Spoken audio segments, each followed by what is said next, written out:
Chris, obviously you came back and surprised some people in doing so. As you've approached this spring, what have you kind of prioritized as being important for you taking the next step, or I guess capitalizing on why you came back? I feel like I need to work on some things.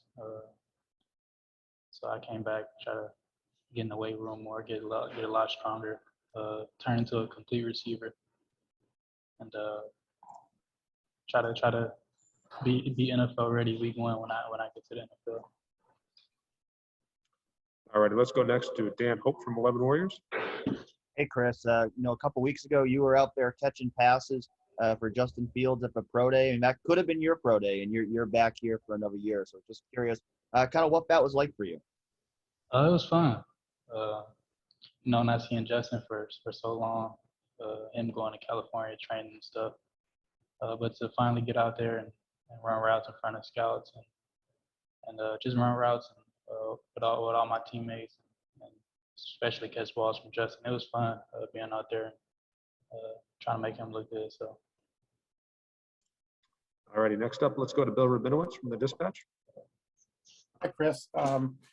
You coming back could be viewed as kind of your faith in whoever the quarterback would be, being a good enough quarterback. I mean, you've caught balls from Dwayne and Justin. Give me your level of faith in the quarterbacks that are now competing for that job, and what kind of distinguishes them from each other. They're all good in their own way. Kyle's really good. Jack is really good. And CJ is really good. But I believe Coach Jay is gonna make the best decision. He's one of the best coaches in the country. So, but us receivers, we try to make it easier on the quarterbacks, us receivers. So we try to get open for them and communicate with them at all times. Whoever's the quarterback, we're gonna feel good about it. So, thanks. All righty, next we'll go to Tim May from Leonard Monroe. Tim. Thanks, Mike. Hey, Chris, I've never asked you, but I'm just wondering, within the realm of running a route and having to pick up one landmark and make sure you make your cut, et cetera, and be in one place at the exact right time, how much freedom do you have to get open, so to speak, with it's not a lot of freedom, but it's really a lot. I mean, we just have to be at a certain landmark, certain place at a certain time. But once you get used to it, you kind of try to master the game. That's what I'm trying to do, especially now that I came back my senior year. So just trying to master the game and perfect my craft, and just working at the little things and trying to make them great. So. All right, let's go next to Austin Ward from Leonard Monroe. Austin. Chris, I hate to belabor in the point here, but when you talk about wanting to come back to be NFL ready week one, what makes you think that you weren't? There's a lot of reasons why I came back, but that's one reason why I came back. I feel like I could have got a lot stronger in the weight room. Try to play more strength. That's one of the flaws I had in my game last year. But I wanted to come back, work with Coach Mick another year, compete against Garrett, Jameson in the off season. A lot of guys in Zone 6. I feel like I could get better and be better myself, but as more as a person. And Coach Harline, one of the best coaches in the country. So just another year in the system, and I feel like I'll be good. All righty, next up, let's go to Tony Gordon, Buckeye Scoop. Chris, we hear you, the old guy in the room now, teaching everybody what to do and what not to do.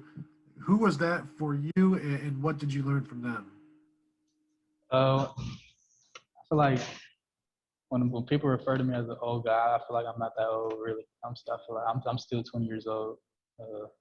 I'll turn 21 to late June. So, but to be referred as that is huge. My freshman year, I came in. It was guys like Paris Campbell, Johnny Dixon, Terry McLaurin, C.J. Saunders, K.J. Hill. I mean, so many guys at receiver. It was loaded. I mean, they weren't getting the touches they wanted, but it was all a brother at the end of the day. They all blocked for each other. They all did the little things for each other, and that's what I want to do to this room.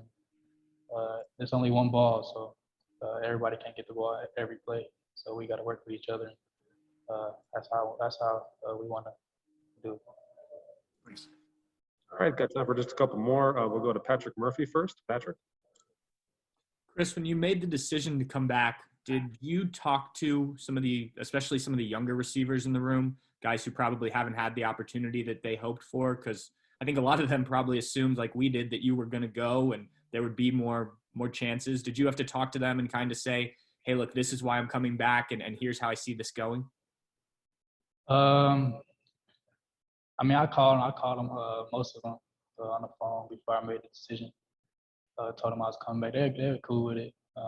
We're all close, so they understood. And that's how it went. We all FaceTime all of them. I just told them right before I made my decision. All righty, next up, Joey Kaufman, Columbus Dispatch. Chris, beyond your physical development and wanting to get stronger and wanting to become more ready for the NFL, were there other reasons for you wanting to come back for your senior year? Of course, I wanted to. Both my brothers have their degrees, so I wanted to get that. And just being a part of the program, I feel like it's huge. I mean, I like it here. I just wanted to get better and hopefully take that next step this year. All righty, we'll do two more. First one to Stephen Meads. Stephen, go ahead.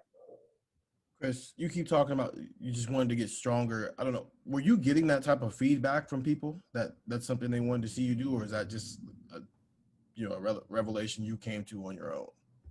I feel like, I mean, not going to the NFL, it was just something holding me back, really. After the national championship, I had that terrible feeling.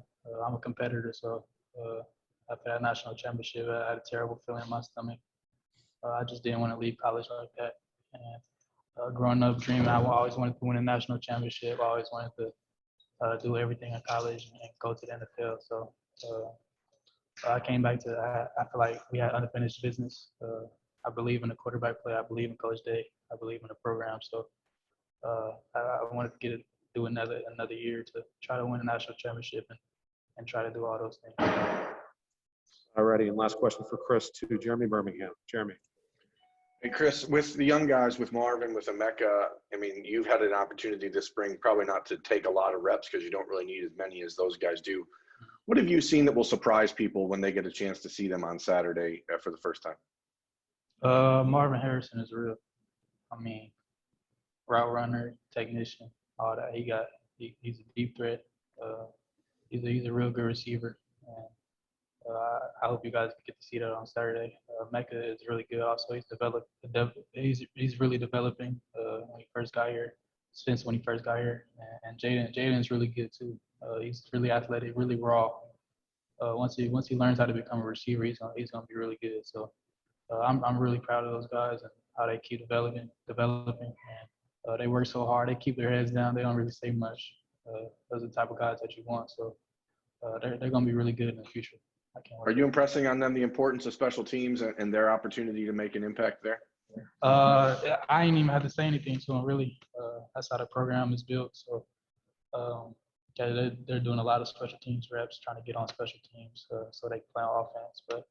But yeah, Marvin Harrison he's real. He's the real deal. All righty, awesome, Chris. Thank you very much for your time. Really appreciate it today. Appreciate you guys.